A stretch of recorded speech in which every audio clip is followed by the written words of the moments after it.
Lakeside Dental Clinic, Go Island, is brought to you by Lakeside Dental Clinic.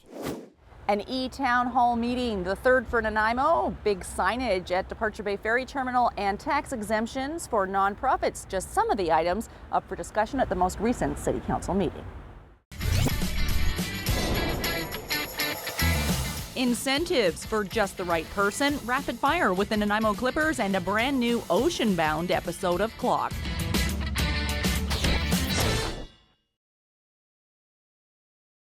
You are watching Go, and we will join Nanaimo Mayor John Ruttan for some highlights from the most recent City Council meeting in just a few minutes. But first, finding the right employee is no easy task, and Hub City Cycles is offering paid training as part of their recruitment process to find just the right person for the job. Here's Jocelyn Matwee.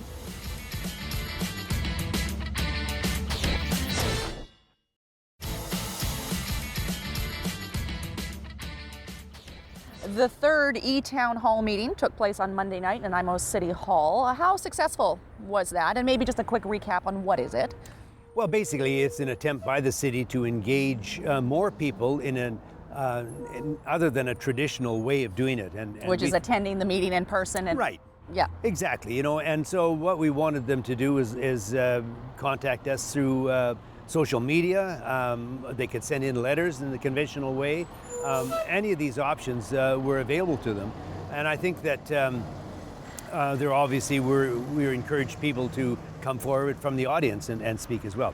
So all in all, we had 17 people that came forward, and I think it was 7 from the audience. The remainder came through social media, and they had a number of questions, varied questions on it. The focus we tried to hold them to is the 2015 budget. Another objective of this, or maybe one of the objectives, is to engage the younger voters. That was the intent. You're absolutely right. Do you think that this is the answer? I don't know if it's the answer, but it's a start, and like nothing ventured, nothing gained. We really, Councillor George Anderson originally came up with the idea of trying to engage more youth by having an e-town hall meeting, and we actually won an award for this, so it's quite innovative, and not very many communities are doing it. And I think it's a work in progress. Maybe the younger people want an e-town hall meeting on something other than the budget, because these young people don't own homes necessarily in the city. So if you have an e-town hall meeting about park space or entertainment downtown or something like that, but Kate, just an idea. They're our future leaders. I mean, we need to have them involved in politics. And, I think it's proven time and time again, if we can get people involved at an early age and get them deeply involved. And let's not forget, we've set up what was originally the mayor's youth council, and Councillor Anderson is now going to be stepping in and doing it on a day-to-day basis. And we've got 12 young people that are going to be actively looking at future council meetings and also agendas and giving us their opinion. We're doing what we can hands-on to engage engagement people. In that regard. Excellent. Okay, we're going to come back. We're going to talk about signage at the Departure Bay Ferry Terminal, as well as tax exemptions for nonprofit organizations in the city. All of that after a short break. Still to come today, Nanaimo RCMP are looking for help. It's Crime Stoppers, and Todd and Derek are loose in the noose. Bay, that is.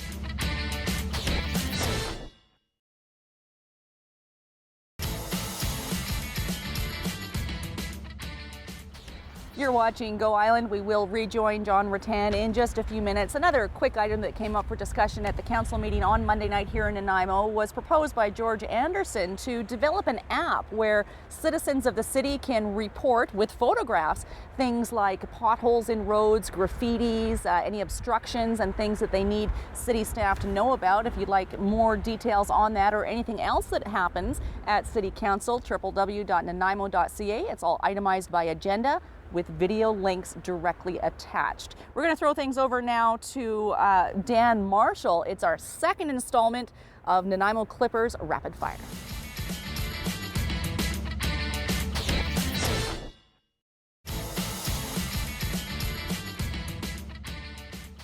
Signage tends to pop up on the agenda as a pretty heavily debated item here in Nanaimo. Departure Bay signage on the agenda last night. Nanaimo City staff presented to Council a proposal to let Departure Bay Ferry Terminal go ahead, BC Ferries go ahead with 3 smaller sized signs than the larger one previously proposed.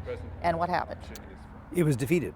Unanimously. Unanimously. And I think the mindset basically was, first of all, the residents came out in force. They were very much opposed. Originally, there was going to be a very, very large sign there, and BC Ferries did take almost a year. It was heard last October. And then they came back with a proposal last night for 3 smaller ones. But and these are all, just to clarify, inside the terminal. Inside the They're terminal. not on the roadways through the neighborhoods. Correct. But I think the residents felt that 3 smaller signs was almost equal to and really emitted about as much light as 1 larger one. And it still was something they were uncomfortable with. They spoke at length on it. They had a very large petition.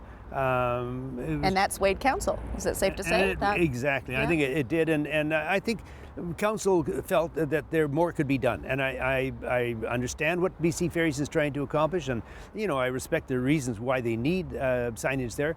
But it has to be in a different form, and they're certainly welcome to come back and come up with another proposal. And then the ball's now in their court to come back with a completely different proposal. A little bit of a rock and a hard place. Valid points on both sides. Absolutely, it's not an easy one. Yeah. I think we can see merit in both sides of it. And how do you get through it? We'll have to leave to BC Ferries to make the decision and come back if they choose with a proposal at that point. So we'll see what happens. Okay, excellent, thank you. We're going to come back and have a discussion about nonprofits and tax exemptions in the Harbour City. But first, here's Crime Stoppers.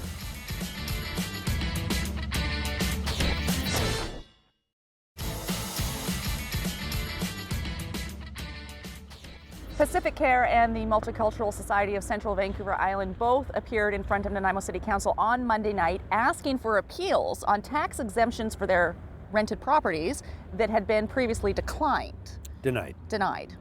And so is it a standard policy in the city to give nonprofits tax exemptions? Well, it's not a policy. Each one is reviewed independently and individually to see what the need is. The situation last night, I think they both groups, the Multicultural Society came forward and appealed theirs, as did Pacific Care. And they both gave, I think, a very compelling reason why it's needed. And they explained very briefly what the good work they do in the community. And as a result, Council did overturn the decision to decline. And why were they declined in the first place? Well, I think it's basically a need to demonstrate that the money is absolutely essential. Basically, remember what's happening with the taxpayers. We're trying to budget. 2015 budget's coming up for very shortly. We're trying to save money and so on, and you can't stop spending money on one hand and keep granting money on the other. So it's a balance. But in balance, I think in this particular situation, both groups demonstrated a need, and it was accepted by council. Now, and this would be the only financial support that these nonprofit organizations receive from the city, which sort of opens up the conversation as to what is the responsibility and role that a city has to support the nonprofit organizations that do so much in the city. You're absolutely right. And I mean, that's why I think it was unanimous last night. We recognize that they are providing a very, very valuable service, and they're doing a great job in doing it. It's very cost effective, and I think it's incumbent on the city to provide as much as we did.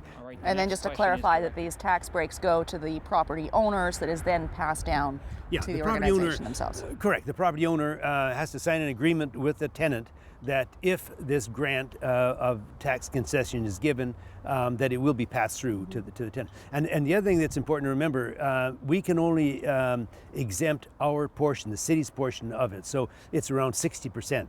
The rest is school tax and other taxes that we collect for other entities within the city. But the city's portion, so 60% of their tax, roughly 60%, will be exempted. Well, and I'm not sure if this is a fair question, but what could the city be doing to give more to the nonprofits? Do you think that's something that the city needs to be doing?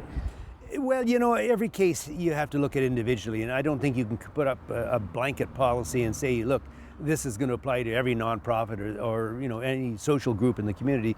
They have to be looked at individually and independently, and I think that's what we're trying to do and maximize the effort we're getting from them at the cost that's bearable both ways, from the taxpayers and from the groups, the nonprofits. And a point here too for the people involved in these nonprofit organizations to get engaged and make your cases heard, go through the grant processes and use the options that are available existing to you now. And I understand, sort of balancing it all out, I've got people on my team here not asking for money, but asking for more time for their show. Todd Jones and Derek Johnstone always want as much time as possible for Clocked, which is why I'm having to cut our conversation off at this point. Here's a brand new edition of Clocked.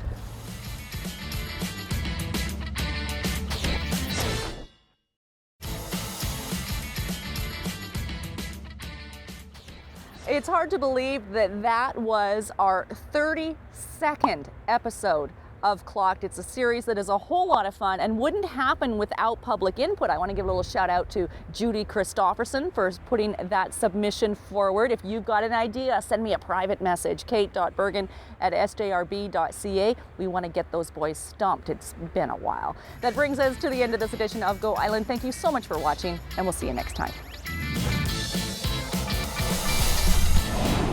Lakeside Dental Clinic Go Island is brought to you by Lakeside Dental Clinic, a division of the Vancouver Island Implant Centre, delivering dental services, including dental implants and sedation dentistry, all under one roof. Clothing supplied by Catwalk Fashions. Kate's Hair and Aesthetics provided by Maffeo Salon.